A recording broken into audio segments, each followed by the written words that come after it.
Hi hello ಎಲ್ಲರಿಗೂ ನಮಸ್ಕಾರ ma'am story ಚಾನಲ್ಗೆ ಸ್ವಾಗತ. ಇವತ್ತಿನ ವಿಡಿಯೋದಲ್ಲಿ ಉದ್ದಿನ ವಡೆ ಹೇಗೆ ಮಾಡೋದು ಅಂತ ನೋಡ್ಕೊಂಬರೋಣ. ಬೇಳೆ ನಾನು 2 ಸತಿ ವಾಶ್ ಮಾಡಿದ್ದೀನಿ. ವಾಶ್ ಮಾಡಿ ಈ ರೀತಿ ನೆನೆ ಹಾಕಿರೋದು 2 ಅವರ್ ಆಗಿದೆ ನೆನೆಸಿ. ಈ ಕಪ್ಪಲ್ಲಿ 2 ಕಪ್ಪಷ್ಟು ಉದ್ದಿನ ಬೇಳೆನ ತಗೊಂಡಿರೋದು ಈ ಸೈಜಲ್ಲಿ. ಇನ್ನೊಂದು ಸತಿ ಇದನ್ನು ವಾಶ್ ಮಾಡಿಕೊಂಡು ಗ್ರೈಂಡ್ ಮಾಡ್ಕೋಬೇಕಾಗತ್ತೆ.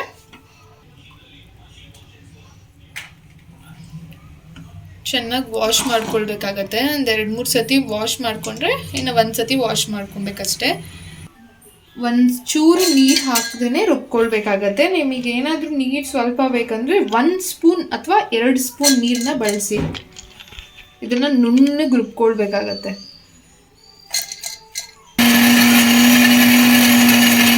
ನೋಡಿ ಈ ಹದಕ್ಕೆ ಹಾಕಿದೆ. ಸೊ ಈಗ ನನಗೆ ಸ್ವಲ್ಪ ನೀರು ಬೇಕನ್ನಿಸ್ತಿದೆ. ಸೊ ಈಗ 1 ಸ್ಪೂನ್ ಅಷ್ಟು ನೀರನ್ನ ಸೇರಿಸ್ಕೊಂಡು ತಿರ್ಗಾ ರುಬ್ಕೊಳ್ತೀನಿ. ಇಷ್ಟು ನೀರನ್ನ ಸೇರಿಸ್ಕೊಳ್ತೀನಿ ಅಷ್ಟೇ.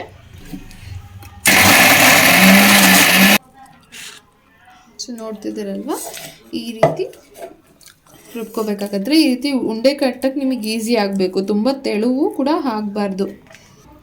ಇದನ್ನು ಕೂಡ ಗ್ರೈಂಡ್ ಮಾಡ್ಕೊಳ್ಳೋಣ. ಎಲ್ಲ ಒಂದೇ ಸತಿ ಹಾಕೊಳ್ಳೋಕೆ ಹೋಗ್ಬಿಡಿ, ಸ್ವಲ್ಪ ಸ್ವಲ್ಪ ಹಾಕೊಂಡು ರುಬ್ಕೊಳ್ಳಿ. ನೋಡ್ತಿದ್ದೀರಲ್ವ ಯಾವ ರೀತಿ ಆಗಿದೆ ಅಂತ.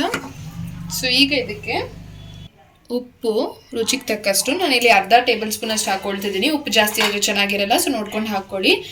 ನೆಕ್ಸ್ಟ್ ಇದಕ್ಕೆ ಚಿಕ್ಕದಾಗಿ ಕಟ್ ಮಾಡ್ಕೊಂಡಿರೋ ಹಸಿ ಮೆಣಸಿನ್ಕಾಯಿ ಹಾಕ್ಕೊಳ್ತಿದ್ದೀನಿ. ನಾನಿಲ್ಲಿ 5 ಮೆಣಸಿನ್ಕಾಯಿನ ತಗೊಂಡಿದ್ದೀನಿ. ನೆಕ್ಸ್ಟು ಸಣ್ಣ ಮೀರಿ ಸೊಪ್ಪು, ಇದಕ್ಕಿಂತ ಮುಂಚೆ ಕರ್ಬೇ ಸೊಪ್ಪು ಹಾಕ್ಕೊಂಡಿದ್ದೀನಿ, ಆ ವಿಡಿಯೋ ಮಿಸ್ ಆಗಿದೆ. ಮೆಣಸು ಸ್ವಲ್ಪ ಜಜ್ಕೊಂಡು ಹಾಕೊಂಡಿದ್ದೀನಿ. ಒಂದು 10ರಿಂದ 12 ಮೆಣಸು ತಗೊಂಡ್ರೆ ಸಾಕು. ಇದನ್ನೆಲ್ಲ ಈಗ ಚೆನ್ನಾಗಿ ಮಿಕ್ಸ್ ಮಾಡ್ಕೊಳ್ಬೇಕು.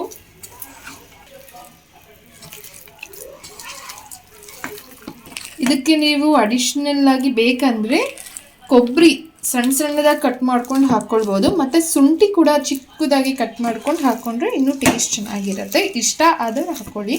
ಮತ್ತು ಇದನ್ನು ಈ ರೀತಿ 5 ಮಿನಿಟ್ಸ್ವರೆಗೂ ಈ ರೀತಿ ಮಾಡ್ತಾಯಿರಿ, ಚೆನ್ನಾಗಿ ಉಬ್ಬಿ ಬರುತ್ತೆ. ನಾನಿಲ್ಲಿ ಗೋಲ್ಡ್ ವಿನ್ನರ್ ಆಯಿಲ್ನ ಯೂಸ್ ಮಾಡ್ತಿದ್ದೀನಿ.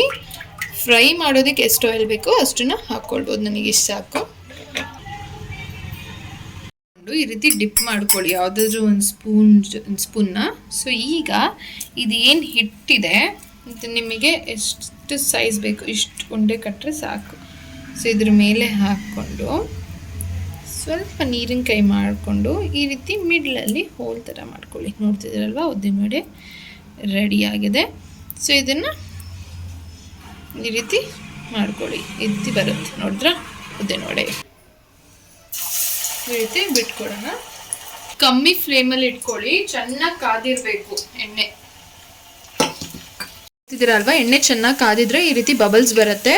ನೀವು ಫಾಸ್ಟ್ ಉರಿಯಲ್ಲಿ ಇಟ್ಕೊಂಡ್ರೆ ಏನಾಗುತ್ತೆ ಅಂದರೆ ಮೇಲೆ ಮಾತ್ರ ನಿಮಗೆ ಕಲರ್ ಚೇಂಜ್ ಆಗಿ ಒಳಗಡೆ ಬೆಂದೇ ಇರಲ್ಲ, ಎಲ್ಲ ಅದೇ ಹಾಗೆ ಇರುತ್ತೆ ಹಿಟ್ಟಿಟ್ಟಾಗಿ. ಅದಕ್ಕೆ ಕಮ್ಮಿ ಉರಿಯಲ್ಲಿ ಇಟ್ಕೊಂಡೆ ಮಾಡ್ಕೊಳ್ಬೇಕಾಗತ್ತೆ. ಕ್ರಿಸ್ಪಿಯಾಗಿರುತ್ತೆ. ನಾನು ತೋರಿಸ್ತೀನಿ ರೀ ನಿಮಗೆ ಇದಾದಮೇಲೆ. ನೋಡ್ತಿದ್ದೀರಲ್ವಾ ಎಷ್ಟು ಚೆನ್ನಾಗಾಗಿದೆ ಅಂತ ಉದ್ದಿನ ವಡೆ. ಸೊ ಒಂದು ತೋರಿಸ್ತೀನಿ ನಿಮಗೆ, ಬಿಸಿ ಇದೆ, ಎಷ್ಟು ಕ್ರಿಸ್ಪಿಯಾಗಿದೆ ನೋಡಿ. ನಿಮಗೆ ತಿಂದು ಕೂಡ ತೋರಿಸ್ತೀನಿ ಎಷ್ಟು ಕ್ರಿಸ್ಪಿಯಾಗಿರುತ್ತೆ. ನೋಡ್ತಿದ್ದೀರಲ್ವಾ, ತುಂಬ ಟೇಸ್ಟಿಯಾಗಿರುತ್ತೆ. ಒಂದ್ಸತಿ ಟ್ರೈ ಮಾಡಿ ನೋಡಿ. ನೀವು ಇಡ್ಲಿ ಮಾಡಿದಾಗ ಎಲ್ಲ ಚೊಕ್ಕದಾಗಿರುತ್ತೆ, ಸಾಂಬಾರ್ ಜೊತೆ ಎಲ್ಲ ಟ್ರೈ ಮಾಡಿ ನೋಡಿ ಫ್ರೆಂಡ್ಸ್. ಹೇಗಿದೆ ಅಂತ ಕಮೆಂಟ್ ಸೆಕ್ಷನಲ್ಲಿ ತಿಳಿಸಿ. Thank you, keep watching.